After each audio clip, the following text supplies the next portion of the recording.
Hello my friends and viewers. I had decided to record a second video about T29. My first video about this tank wasn't really about T29, at least it wasn't about T29 only. It was mostly about the problems in the game and the bugged damage models of many Soviet tanks like Is-2 for example, and it was also about the balance, in-game balance, which some Soviet tanks just break. For example, Is-6, which is nearly invulnerable on its battle rating 7-0. This time I'm going to concentrate more on T29 itself and other American vehicles you can combine it with in the same setup. That being said, I still think that T29 pretty much sucks, and even so I had bought it during the summer sale with a 50% discount, I still regret spending money on this tank. The only strong sides of T29 are its good 105mm cannon. Unfortunately, like on many Soviet 122mm big cannons, the shell and the charge are loaded separately, making your reload pretty long. However, you have two loaders on this tank, and because of this your gun reloads faster than on many E-series Soviet heavy tanks. That being said, if you compare T29 to, for example, T10A Soviet heavy tank, which is on 7.7 battle rating, it sucks because T10 combines nice mobility, great firepower, and good protection, while T29 has only two strong sides, its cannon and 6 crew members, which and two loaders among those 6 crew members, which somewhat increase your survivability. However, the only place that is protected on your tank is the frontal plate of your turret.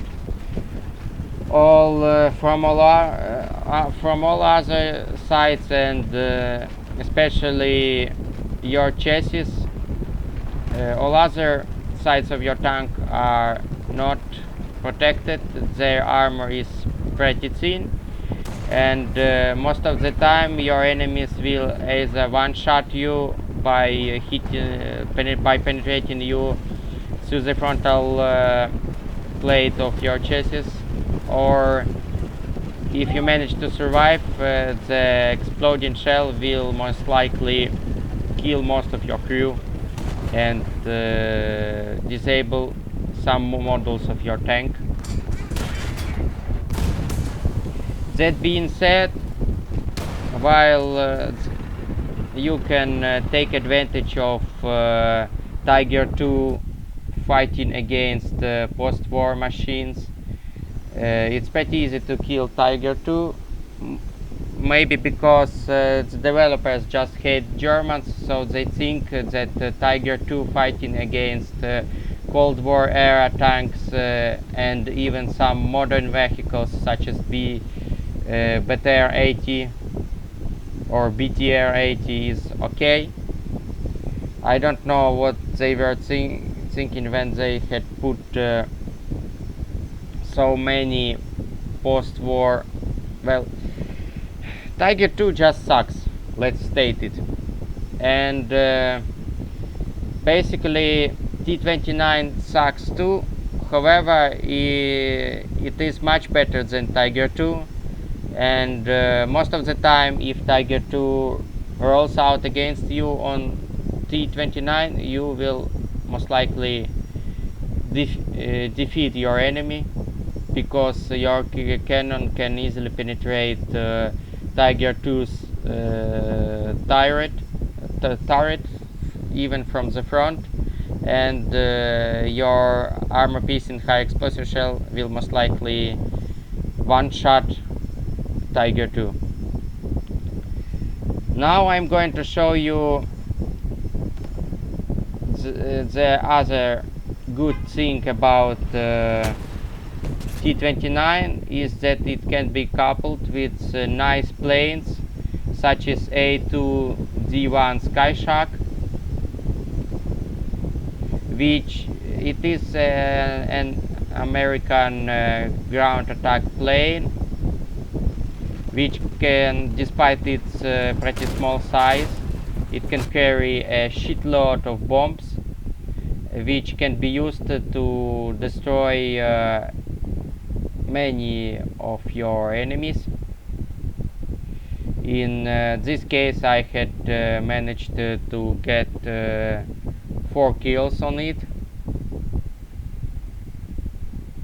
You can carry up to 2,000 pound bombs and 8 500 pound bombs on it.